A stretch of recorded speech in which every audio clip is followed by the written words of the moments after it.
আসসালামু আলাইকুম প্রিয় শিক্ষার্থীবৃন্দ, কোটা হেল্পলাইনের একটি আপডেট ভিডিওতে তোমাদের স্বাগত। আজকে আমরা আলোচনা করব বঙ্গবন্ধু শেখ মুজিবুর রহমান বিজ্ঞান ও প্রযুক্তি বিশ্ববিদ্যালয়ের কোটার ভাইভা সংক্রান্ত যাবতীয় তথ্য নিয়ে।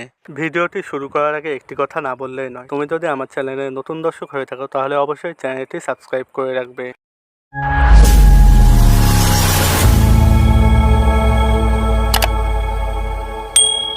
বঙ্গবন্ধু শেখ মুজিবুর রহমান বিজ্ঞান ও প্রযুক্তি বিশ্ববিদ্যালয়ের বিভিন্ন কোটার ভাইভা আগামী 30শে জুন সকাল 9টা 30 মিনিট হতে বিকাল 4টা পর্যন্ত অনুষ্ঠিত হবে। এ ইউনিটের কোটার ভাইভা অনুষ্ঠিত হবে একাডেমিক বিল্ডিং এর 323 নম্বর রুমে, বি ইউনিটের ভাইভা অনুষ্ঠিত হবে একাডেমিক বিল্ডিং এর 516 নম্বর রুমে এবং সি ইউনিটের কোটার ভাইভা অনুষ্ঠিত হবে একাডেমিক বিল্ডিং এর 615 নম্বর রুমে। একই দিনে অনেকগুলো বিশ্ববিদ্যালয়ে কোটার ভাইভা হওয়ার কারণে তোমরা অনেকে বিভ্রান্ত হয়ে গেছো যে কোন বিশ্ববিদ্যালয়ে তোমার ভাইভা দেওয়া উচিত এবং কোন বিশ্ববিদ্যালয়ে ভাইভা দিলে তুমি তোমার কাঙ্ক্ষিত সাবজেক্টটি পাবে। এক্ষেত্রে তোমার সাবজেক্ট চয়েসটি ফলো করে দেখবা যে সকল বিশ্ববিদ্যালয়ে সাবজেক্ট ওয়াইজ ওয়েটিং লিস্ট 1500 বা তার নিচে আছে ওই সকল বিশ্ববিদ্যালয়ে ভাইভা দেওয়ার চেষ্টা করবা।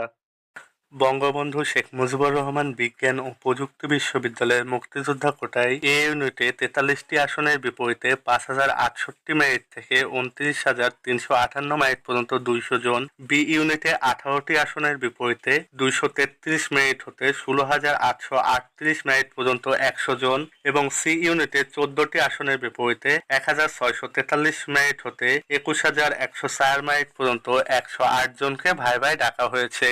শারীরিক প্রতিবন্ধী কোটা এ ইউনিটে 9টি আসনের বিপরীতে 12,238 মেরিট হতে 49,103 মেরিট পর্যন্ত 41 জন, বি ইউনিটে 3টি আসনের বিপরীতে 2,649 মেরিট হতে 28,998 মেরিট পর্যন্ত 19 জন এবং সি ইউনিটে 3টি আসনের বিপরীতে 5,758 মেরিট হতে 20,331 মেরিট পর্যন্ত ভাইভায় উপস্থিত হওয়ার জন্য বলা হয়েছে।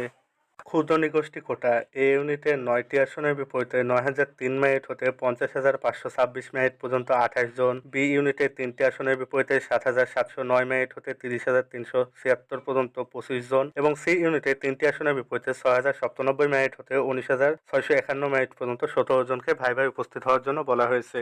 মুক্তিযোদ্ধা কোটা ভর্তি পরীক্ষার প্রবেশপত্র, এসএসসি ও এইচএসসি পরীক্ষার মার্কশিট, এইচএসসি পরীক্ষার রেজিস্ট্রেশন কার্ড, মুক্তিযোদ্ধার সনদ, মুক্তিযোদ্ধার জাতীয় পরিচয়পত্র, মুক্তিযোদ্ধা যদি মৃত হয়ে থাকে সেক্ষেত্রে মৃত্যু সনদ, নাতি প্রমাণের জন্য ইউনিয়ন পরিষদের চেয়ারম্যান, ওয়ার্ড কাউন্সিলর অথবা মুক্তিযোদ্ধা কমান্ডারের প্রত্যয়ন, শিক্ষার্থীর জন্ম সনদ অথবা জাতীয় পরিচয়পত্র, ভাতা প্রাপ্তির প্রমাণ হিসাবে চেক বই অথবা জুন মাসের ব্যাংক স্টেটমেন্ট, বাবা মায়ের জাতীয় পরিচয়পত্র, লাল মুক্তিবার্তা ও গ্যাজেট, এমআইএস।